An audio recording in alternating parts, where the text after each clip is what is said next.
किसी जमाने में एक चोर था। वह बड़ा ही चतुर था। लोगों का कहना था कि वह आदमी की आंखों का काजल तक उड़ा सकता था। एक दिन उस चोर ने सोचा कि जब तक वह राजधानी में नहीं जाएगा और अपना करतब नहीं दिखाएगा, तब तक चोरों के बीच उसकी धाक नहीं जमेगी। यह सोचकर वह राजधानी की ओर रवाना हुआ, और वहां पहुंचकर उसने यह देखने के लिए नगर का चक्कर लगाया कि कहाँ क्या कर सकता है। उसने तय किया कि राजा के महल से अपना काम शुरू करेगा। राजा ने रात दिन महल की रखवाली के लिए बहुत से सिपाही तैनात कर रखे थे। बिना पकड़े गए परिंदा भी महल में नहीं घुस सकता था। महल में एक बहुत बड़ी घड़ी लगी थी, जो दिन रात का समय बताने के लिए घंटे बजाती रहती थी। चोर ने लोहे की कुछ कीलें इकट्ठी की और जब रात को घड़ी ने 12 बजाए, तो घंटे की हर आवाज के साथ वह महल की दीवार में एक एक कील ठोकता गया। इस तरह बिना शोर किए उसने दीवार में 12 कीलें लगा दी, फिर उन्हें पकड़ कर वह ऊपर चढ़ गया और महल में दाखिल हो गया। इसके बाद वह खजाने में गया और वहां से बहुत से हीरे चुरा लाया। अगले दिन जब चोरी का पता लगा तो मंत्रियों ने राजा को इसकी खबर दी। राजा बड़ा हैरान और नाराज हुआ।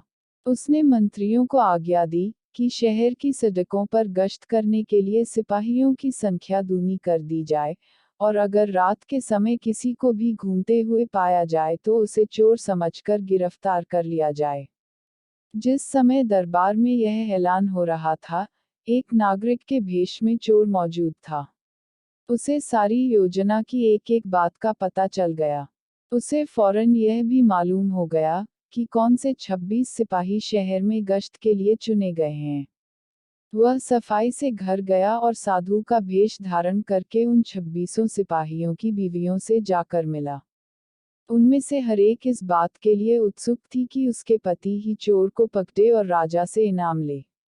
एक एक करके चोर उन सबके पास गया और उनके हाथ देखकर बताया कि वह रात उसके लिए बड़ी शुभ है। उसके पति की पोशाक में चोर उसके घर आएगा, लेकिन देखो चोर को अपने घर के अंदर मत आने देना, नहीं तो वह तुम्हें दबा लेगा। घर के सारे दरवाजे बंद कर लेना और भले ही वह पति की आवाज में बोलता सुनाई दे, उसके ऊपर जलता कोयला फेंकना। इसका नतीजा यह होगा कि चोर पक्का में आ जाएगा। सारी स्त्रियां रात को चोर के आगमन के लिए तैयार हो गईं। अपने पतियों को उन्होंने इसकी जानकारी नहीं दी। इस बीच पति अपनी गश्त पर चले गए और सवेरे 4 बजे तक पहरा देते रहे। हालांकि अभी अंधेरा था, लेकिन उन्हें उस समय तक इधर उधर कोई भी दिखाई नहीं दिया, तो उन्होंने सोचा कि उस रात को चोर नहीं आएगा। यह सोचकर उन्होंने अपने घर चले जाने का फैसला किया। ज्यों ही वे घर पहुंचे, स्त्रियों को संदेह हुआ और उन्होंने चोर की बताई कार्रवाई शुरू कर दी।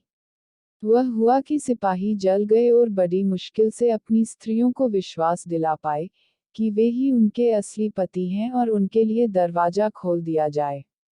सारे पतियों के जल जाने के कारण उन्हें अस्पताल ले जाया गया। दूसरे दिन राजा दरबार में आया तो उसे सारा हाल सुनाया गया। सुनकर राजा बहुत चिंतित हुआ और उसने कोतवाल को आदेश दिया कि वह स्वयं जाकर चोर पकड़े।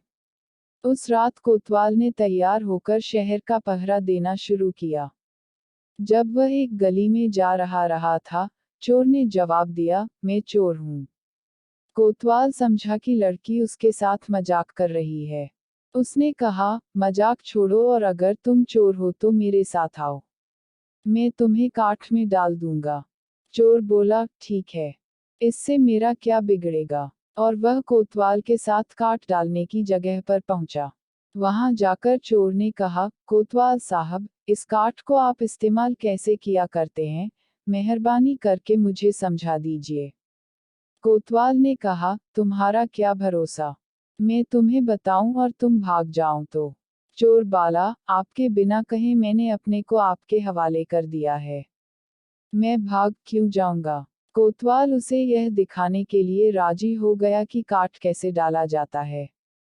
ज्यों ही उसने अपने हाथ पैर उसमें डाले कि चोर ने झट चाबी घुमाकर काठ का ताला बंद कर दिया और कोतवाल को राम राम करके चल दिया। जाड़े की रात थी। दिन निकलते निकलते कोतवाल मारे सर्दी के अधमरा हो गया। सवेरे जब सिपाही बाहर आने लगे तो उन्होंने देखा कि कोतवाल काठ में फंसे पड़े हैं। उन्होंने उनको उसमें से निकाला और अस्पताल ले गए। अगले दिन जब दरबार लगा तो राजा को रात का सारा किस्सा सुनाया गया। राजा इतना हैरान हुआ कि उसने उस रात चोर की निगरानी स्वयं करने का निश्चय किया। चोर उस समय दरबार में मौजूद था और सारी बातों को सुन रहा था। रात होने पर उसने साधु का भेष बनाया और नगर के सिरे पर एक पेड़ के नीचे धूनी जलाकर बैठ गया। राजा ने गश्त शुरू की और 2 बार साधु के सामने से गुजरा। तीसरी बार जब वह उधर आया तो उसने साधु से पूछा कि क्या इधर से किसी अजनबी आदमी को जाते उसने देखा है।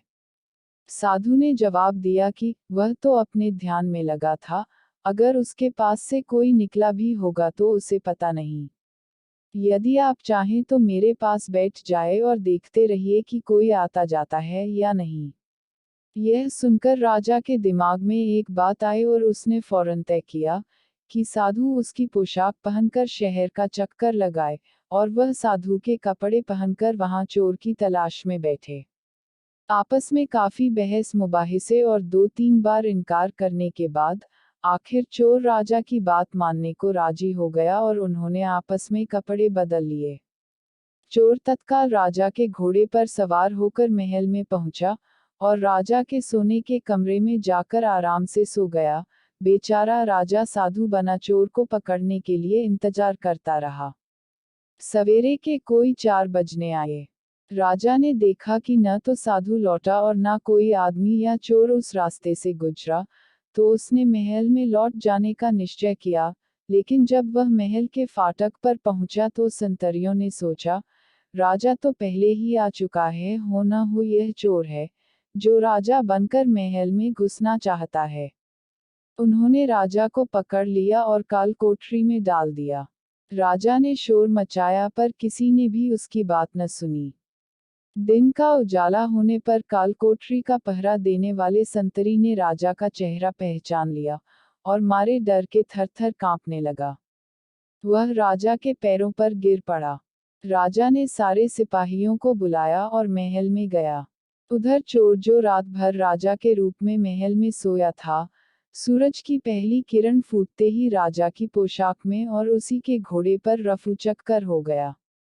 अगले दिन जब राजा अपने दरबार में पहुंचा तो बहुत ही हतरश था। उसने ऐलान किया कि अगर चोर उसके सामने उपस्थित हो जाएगा तो उसे माफ कर दिया जाएगा और उसके खिलाफ कोई कार्रवाई नहीं की जाएगी, बल्कि उसकी चतुराई के लिए उसे इनाम भी मिलेगा। चोर वहां मौजूद था ही फौरन राजा के सामने आ गया और बोला, महाराज मैं ही वह अपराधी हूँ।